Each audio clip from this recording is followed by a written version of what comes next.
This is Mavic Air 2. You may have some questions, like, So what's different? well,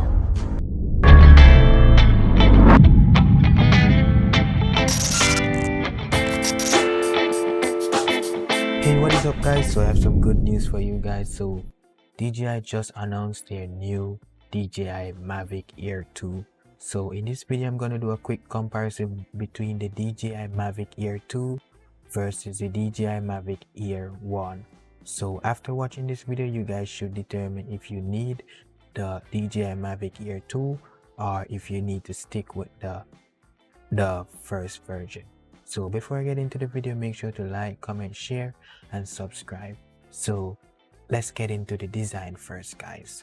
So the design for this Mavic Air 2 is actually bigger in size. So when the DJI Mavic Air, which is the first version, is folded, it comes in around 168 times 83 times 49 millimeters. That's when it's folded. And when the Mavic Air 2 is folded, it comes in around 180 times 97 times 84 millimeters. That's when it's folded. And it is also heavier, and you don't normally see DJI doing that. Like normally it would be coming lighter and lighter, but I'm guessing they wanted to pack a lot of cool stuff in this and they wasn't looking at weight. They just wanted to do something pretty good. So the weight of this now is 570 grams. So that is over 100 grams versus the Mavic Air. So the Mavic Air was 430 grams, which is way lighter than the Mavic Air 2. But the both of them are foldable, which is pretty good and good for traveling and bringing around in your camera bag. So the Mavic Air is available in a couple of colors, but for now the Mavic Air 2 is available in just gray for now. But I'm pretty sure there's gonna be a lot of skins for it, and in the future DJI may come out with some limited edition, whether it be like an alpine white or something. But either way, they're gonna come out with some new version later, more than likely.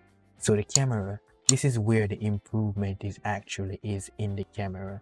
So the Mavic Air, the version 1 was a 12 megapixel camera, while the Mavic Air 2 is a 48 megapixel camera. And the Mavic Air 1 shoots at 4K at 30 frames per second and 1080p up to 120 frames per second.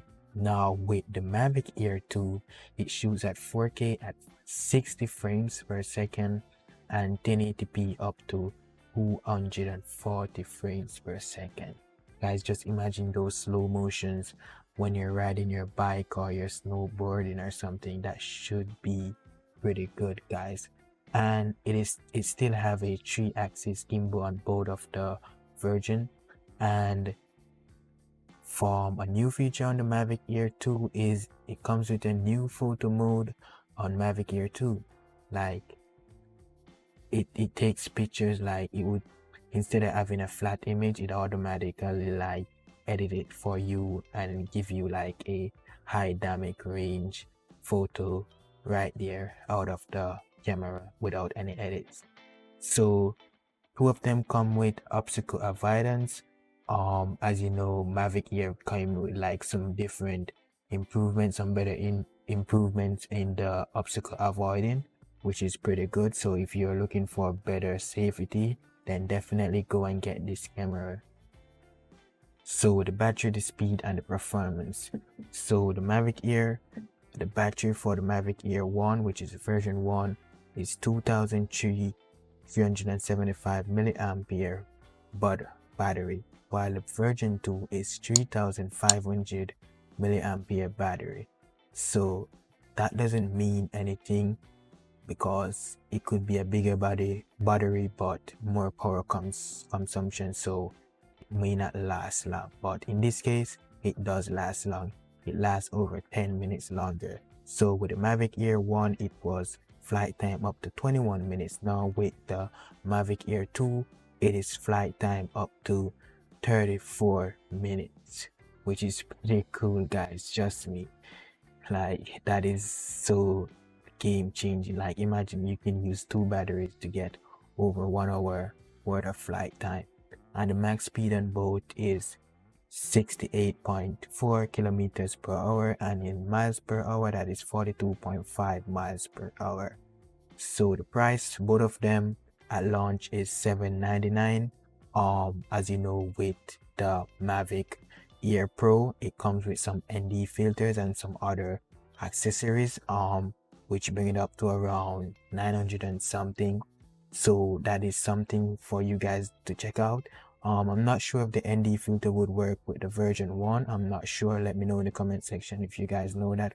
But in conclusion, guys, I honestly believe that you should purchase this camera if you're like looking for, not this camera, this drone, if you're looking for better picture quality or video quality, and safety not that much of an improvement, but picture and video quality there's a lot of improvement there. So if you're looking for that, then definitely go ahead and get it.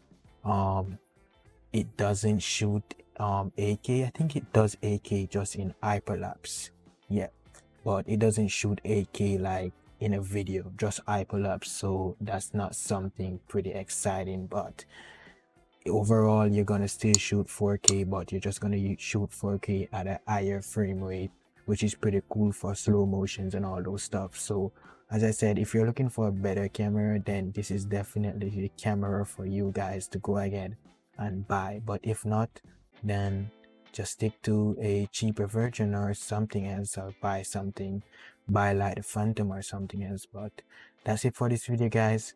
Thank you guys for watching. Let me know if this video was helpful. Thank you guys for watching. Leave any questions or concern down below in the comment section. If this video was helpful, give it a thumbs up. If you reach this far, then the video was helpful. Thank you guys for watching, and I see you guys in my next video. Peace.